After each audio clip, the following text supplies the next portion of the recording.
Ibrani pasal 7. Imam Melkisedek. Imam Melkisedek adalah Raja Salem dan imam bagi Allah yang Maha Tinggi.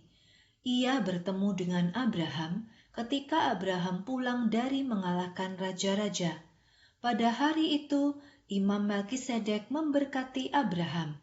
Kepada Imam Melkisedek, Abraham memberikan 1/10 dari semua yang ia miliki.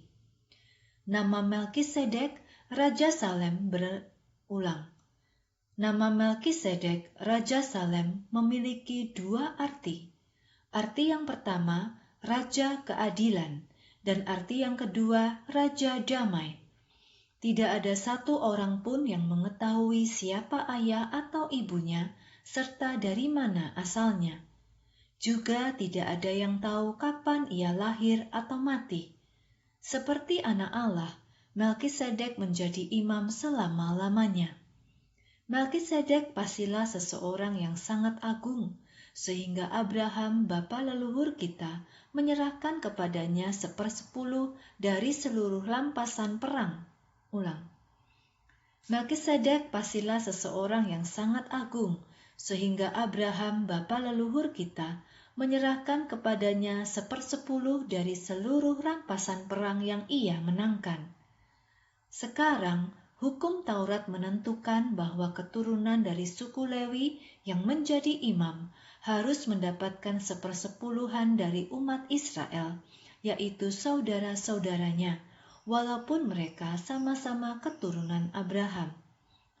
Tetapi Melkisedek yang bukan berasal dari suku Lewi menerima 1/10 dari Abraham, dan ia memberkati Abraham, orang yang menerima janji-janji Allah itu. Tidak ada yang menyangkal bahwa orang yang memiliki kedudukan lebih tinggi yang akan memberkati orang yang kedudukannya lebih rendah.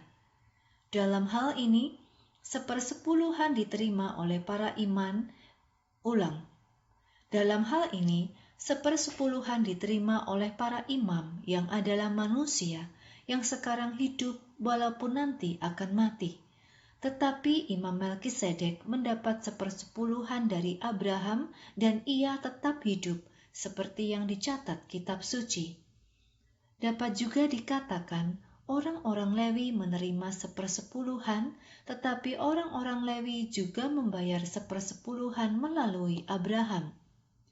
Lewi belum lahir saat Melkisedek bertemu dengan Abraham, karena ia masih ada di dalam tubuh Abraham, nenek moyangnya.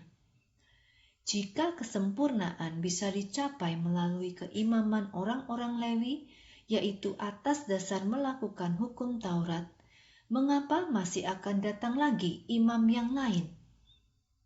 Mengapa menurut peraturan Melkisedek dan bukan Harun? Sebab kalau peraturan keimaman berubah, hukumnya pun berubah. Ulang, sebab kalau peraturan keimaman berubah, hukumnya pun perlu berubah. Yang kami maksud adalah Tuhan Yesus. Ia berasal dari suku yang lain.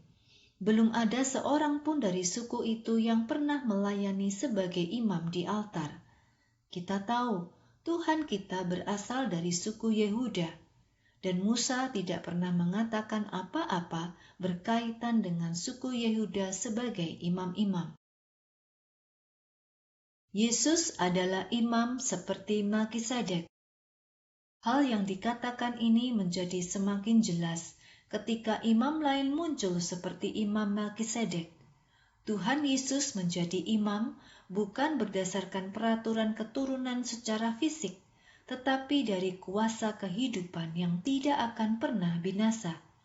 Sebab kitab suci menulis tentang dia. Engkau adalah imam untuk selama-lamanya, sesuai dengan peraturan Melkisedek. Di satu sisi, peraturan yang lama sekarang sudah dibuang karena lemah dan tidak berguna. Hukum Taurat tidak dapat membuat segala sesuatu menjadi sempurna. Tetapi di sisi lain, pengharapan yang lebih baik telah diberikan kepada kita, dan dengan pengharapan itu kita dapat menjadi dekat dengan Allah.